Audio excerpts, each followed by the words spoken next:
저는 여러분들에게 예레미야와 에스겔이 동시대의 사역자, 선지자라고 말씀드린 적이 있습니다.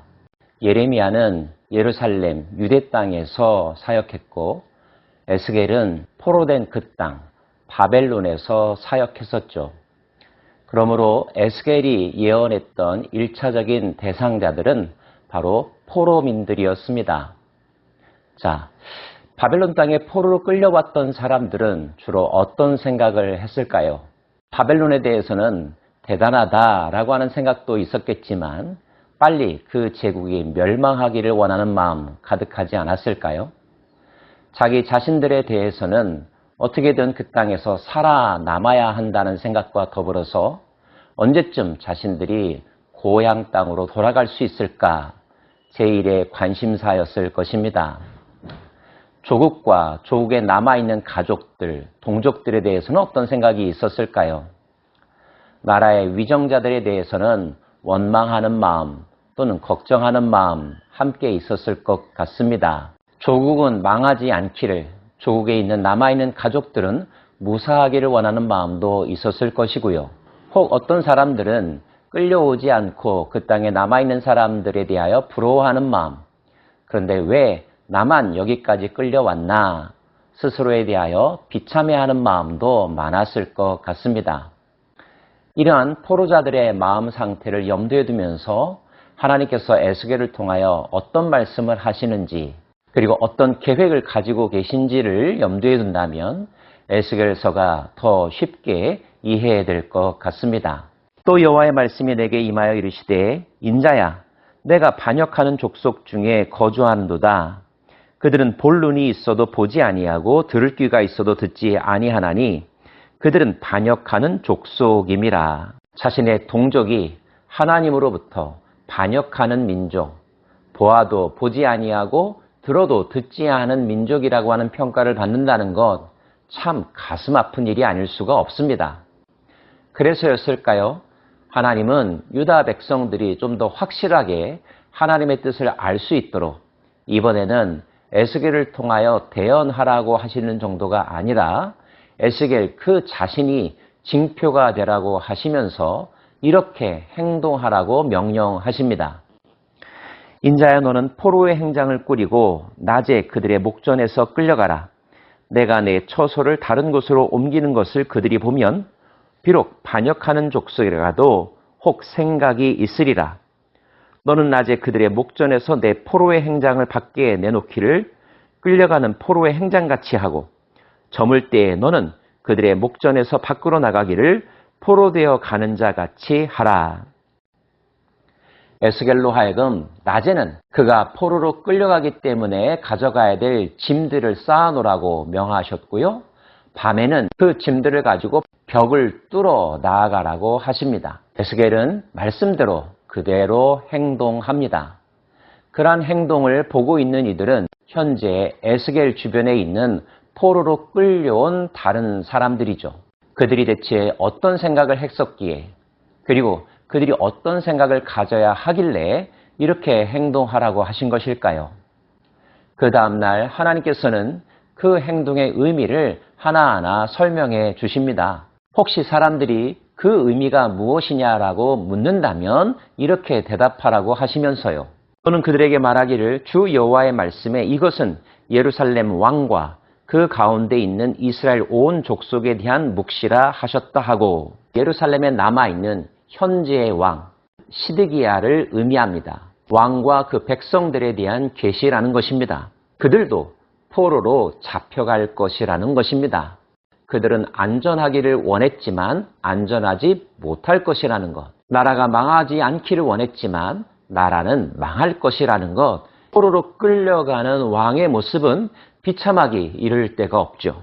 우리가 성벽을 뚫고 행장을 그리로 가지고 나가고 그 중에 왕은 어두울 때에 어깨에 행장을 메고 나가며 눈으로 땅을 보지 아니하려고 자기 얼굴을 가리리라 하라.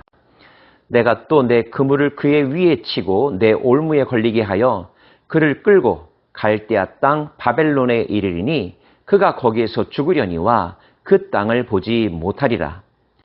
왕이 바벨론으로 끌려와 그 땅에서 죽음으로 다시는 고향 땅으로 돌아가지 못한다는 예언입니다.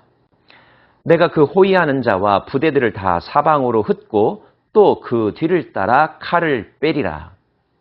왕의 친위대, 왕을 지켜야 될 군대들도 다 죽임당할 것이라는 것. 내가 그들을 이방인 가운데로 흩으며 여러 나라 가운데 해친 후에야 내가 여호와인 줄을 그들이 알리라. 그러나 내가 그중 몇 사람을 남겨 칼과 기근과 전염병에서 벗어나게 하여 그들이 이르는 이방인 가운데서 자기의 모든 가증한 일을 자백하게 하리니, 다 죽음 당하겠지만 소수의 생존자들은 있을 거라는 것입니다. 그리고 그 생존자들은 자기들이 겪은 일, 그 과정 속에서 깨달은 것들을 고백하게 될 터인데, 그 결론은 하나님이 이 모든 일을 하셨구나. 우리가 하나님을 잊어버렸기 때문에 벌받은 것이구나. 하나님께로 돌아가지 아니하면 우리에게 희망이 없구나. 그들의 입으로 증언하게 하신다는 뜻입니다. 하나님은 에스겔에게 또 다른 행동도 하게 하셨는데요. 이번에는 떨면서 내 음식을 먹고 놀라며 근심하면서 내 물을 마시면서 이야기하라고 하십니다. 이 행동의 의미는 무엇일까요? 그들이 근심하면서 그 음식을 먹으며 놀라면서 그 물을 마실 것은 이 땅 모든 주민의 포악으로 말미암아 땅에 가득한 것이 황폐하게 됨이라. 그 땅이 황폐하게 될 것임을. 이유는요, 그들이 포악하였고 악행을 행하였기 때문이라는 것입니다. 이러한 계시를 행동으로 보인다면 사람들은 궁금해하겠죠. 그게 무슨 뜻일까? 첫 번째 관심사일 것이고요. 두 번째로는 과연 이 계시가 이루어질까 하는 것일 겁니다. 사실 유다 백성들은 언제부터인가 하나님께서 그들에게 보여주시는 묵시, 계시에 대하여 믿지 않는 경향이 많아졌었습니다. 심지어 그들은 이렇게 말했었는데요. 인자야, 이스라엘 땅에서 이르기를 날이 더디고 모든 묵시가 사라지리라 하는 너희의 속담이 어찌 됨이냐? 사람들이 왜 이렇게 하나님의 말씀이 더디 이루어지느냐? 아하, 하나님의 말씀은 거짓이구나. 이루어지지 않는 것이구나. 계시란 없다. 이런 이야기들이 유행처럼 널리 퍼져 있더라는 것이죠. 하나님의 계시가 없다라고 하는 생각이 들면 사람들은 더 이상 하나님 중심의 삶을 살려고 하지 않을 것입니다. 말씀에 대하여 귀 기울이지도 않겠죠. 그리고 자기 소견에 옳은 대로 상황 따라 생각하고 결정하고 행동할 것입니다. 지금 이 시대의 사람들이 그러하듯이 말입니다. 그런데 하나님은 에스겔을 통하여 확실하게 짚어주십니다. 다시는 이스라엘 사람들이 그러한 속담을 사용하지 못하도록 하시겠다고 하시면서 이스라엘 족속 중에 허탄한 묵시나 아첨하는 복술이 다시 있지 못하게 하리라 하라. 나는 여호와라. 내가 말하리니 내가 하는 말이 다시는 더디지 아니하고 응하리라. 반역하는 족속이요 내가 너희 생전에 말하고 이루리라. 나 주 여호와의 말이니라 하셨다 하라. 말씀이 이루어지지 않는다면 그것은 거짓 선지자들에 의한 거짓 예언이기 때문에 그러하다는 것입니다.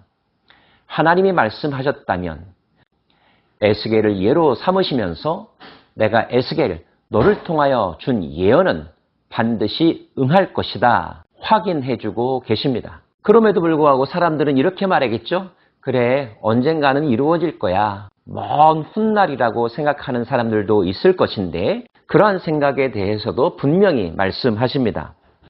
그러므로 너는 그들에게 이르기를 주 여호와의 말씀에 나의 말이 하나도 다시 더디지 아니할지니 내가 한 말이 이루어지리라. 나 주 여호와의 말이니라 하셨다 하라.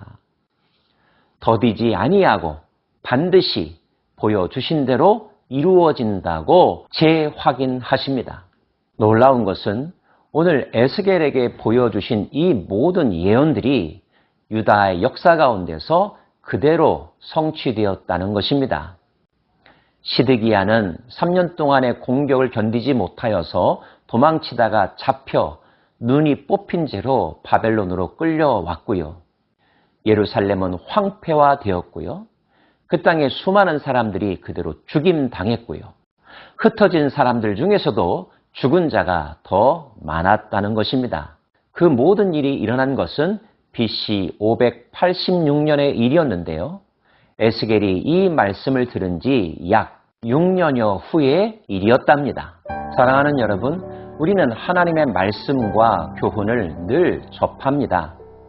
그럼에도 불구하고 우리의 마음속에는 이 말씀은 좋은 말씀, 언젠가 이루어질 말씀, 일반적으로 하는 말씀, 이렇게들 생각하죠. 그러다 보니 말씀에 대해 중요하게 여기는 마음, 긴장감이 사라질 때가 많습니다. 하지만 분별하셔야 됩니다. 어떤 말씀은 내일이 아니라 오늘 이루어진다는 사실, 일반적인 교훈이 아니라 나를 향하여 특별하게 주신 말씀이라는 것을요. 우리가 하나님의 말씀을 마음판에 새겨야 될 이유이며 지체하지 말고 순종해야 할 가장 중요한 이유랍니다. 기도하겠습니다.